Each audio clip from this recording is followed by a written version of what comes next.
বন্ধুরা দেখেন, এই যে আমি এখানে গ্রোসারি থেকে কচু নিয়ে আসছি। এটাকে কি মান কচু বলে বোধহয়, সবাই জানে নিশ্চয়। এটাকে কি কচু বলে? আমি তো মান কচু বলি, আপনারা কি বলেন জানি না। এটা আনছি। আর এই যে টমেটো, 2টা টমেটো দিব, একটা রেসিপি রান্না করব। 2টা বিট আনছি, এগুলো দিয়ে একটা রেসিপি রান্না করব। আর কচুটা তো অনেক ভালো শরীরের জন্য, যাদের আয়রন শর্ট আছে তারা খায় এটা সবসময়, আর সবার জন্য খুবই ভালো। এটা দিয়ে একটা রেসিপি রান্না করব আজকে। চিংড়ি মাছ দিব, শুটকি দিব, তো দেখবেন। এখানে কিছু আমি স্কোয়াশ কেটে নিচ্ছি ছোট ছোট করে। এগুলো সিমেন্ট পিসি চিংড়ি মাছ দিয়ে রান্না করব। এই যে এগুলো হচ্ছে ইয়েলো স্কোয়াশ, এগুলোকে কেটে নিছি, চিংড়ি মাছ দিয়ে রান্না করব। খুব ভালো লাগে খেতে, একেবারে বাংলাদেশি কদুর মতো, সেম টেস্ট বাংলাদেশি কদুর মতো।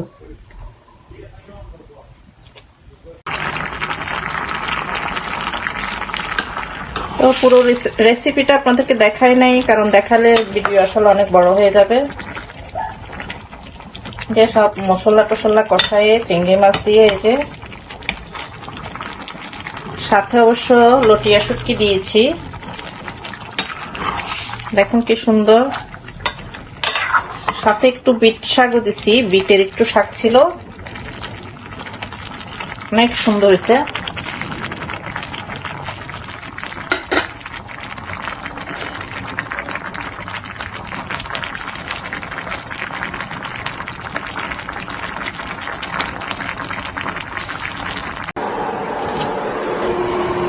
এখানে বন্ধুরা দেখুন, বেগুন ভাজি করব একটু। আমি বড় বেগুনকে একটু এভাবে কেটে কেটে নিছি।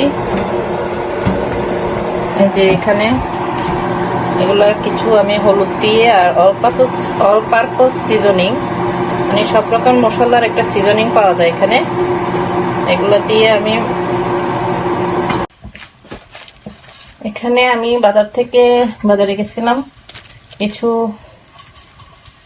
বাজারে গেছিলাম তো কিছু ফ্রেশ ফুলকপি পাইছি, তো কয়েকটা ফুলকপি নিয়ে আসছি। ফুলকপিগুলো দিয়ে সামান্য মশলা দিয়ে একটু সেদ্ধ করে নিব। অনেকটা নাস্তার মতোই বলতে পারেন, সামান্য, বেশি মশলা দেব না, জাস্ট স্টিম করে নেব। 10 মিনিটের জন্য মেখে নিয়েছি এভাবে করে। আর এখানে কিছু ভেজে নিয়েছি অলরেডি, দেখুন। হঠাৎ একটু ঠান্ডা পড়তেছে তো, এখানে নিউ ইয়র্কে ঠান্ডা পড়তেছে, এই জন্য একটু মনে হচ্ছে যে বেগুন ভাজি খাই, তো আস্তে আস্তে ভেজে নিচ্ছি।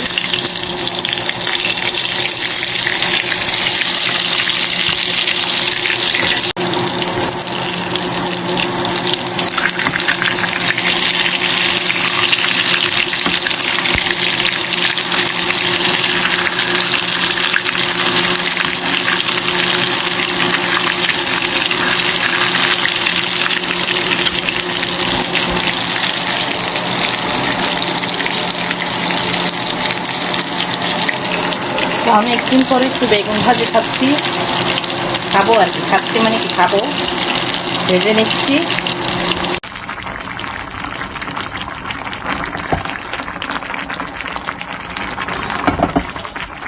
রান্নাটা শেষ হয়ে গেছে।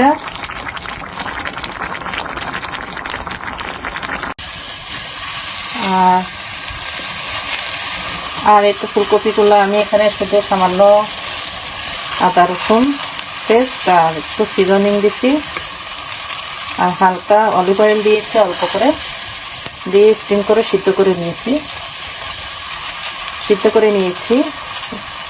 এইভাবে আসলে আমার হাজবেন্ড খুব লাইক করে, বেশি মশলা লাইক করে না।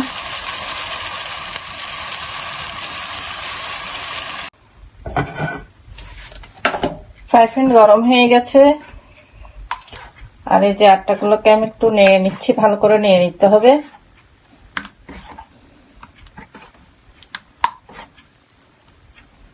এখন ঠিক 1 চামচ নিয়েছি।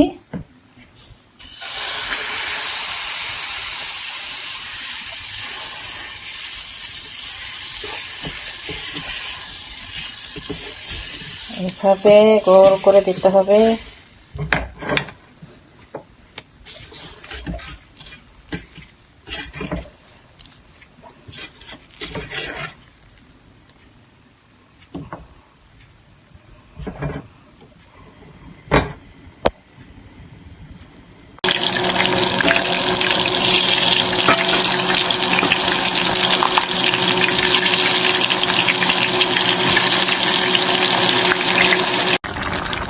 আর এখানে আরেকটা রেসিপি রান্না করছি,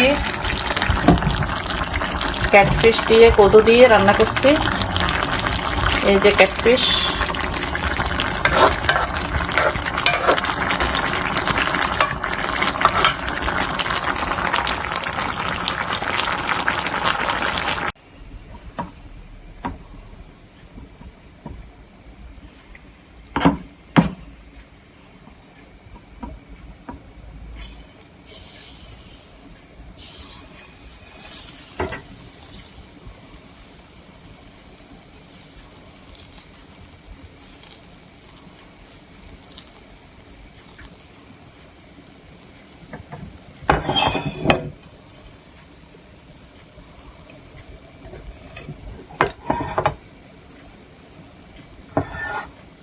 খুব তাড়াতাড়ি হয়ে যায়, বেশি টাইম নেয় না। মানে একটা ডোসা বানাতে 3-4 মিনিটে বেশি সময় নেয় না।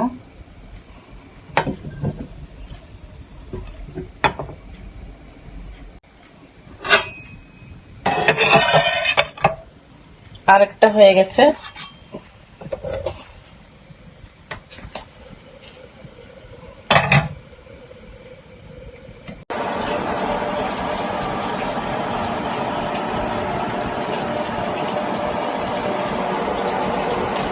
বেগুন সব ভাজা হয়ে গেছে।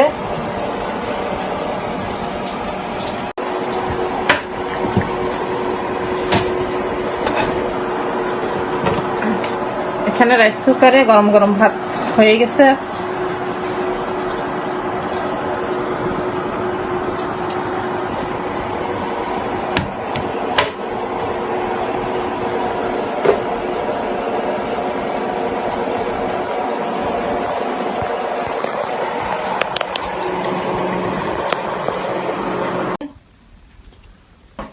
এখানে গরু মাংস রান্না করেছিলাম,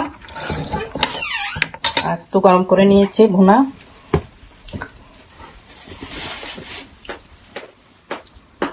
ডোসা দিয়ে খেতে খুব ভালো লাগে। অবশ্য আপনারা হাঁসের মাংস দিয়েও খেতে পারেন।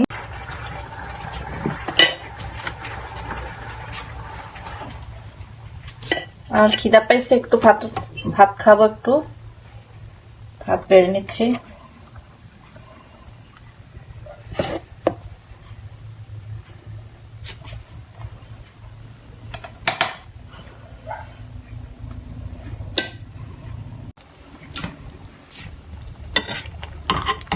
এখন তরকারিটা একটু নিয়ে খেয়ে দেখি কি অবস্থা।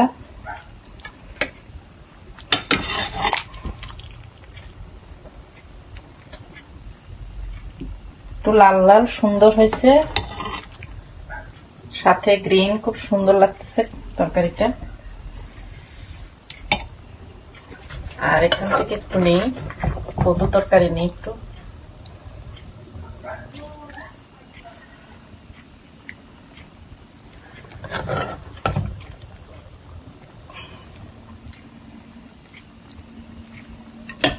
গরম গরম ধোঁয়া উঠতেছে, খেতে মনে হয় অনেক ভালো হবে।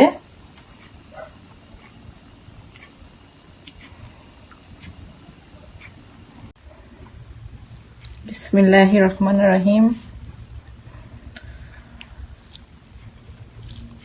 খেয়ে দেখি কিরকম হয়েছে।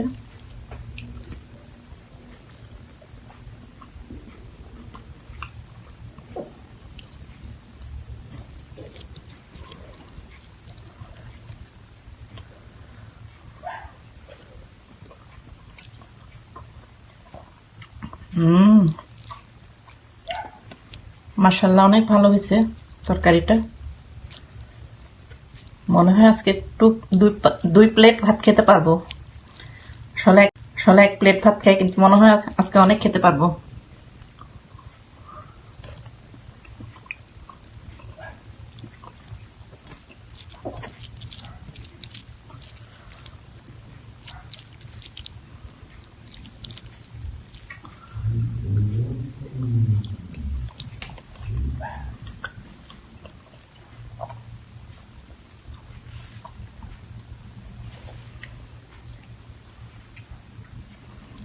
তো বন্ধুরা, আমার ভিডিওটা ভালো লাগলে সাবস্ক্রাইব করে আমার পাশে থাকবেন, আর লাইক শেয়ার করতে ভুলবেন না।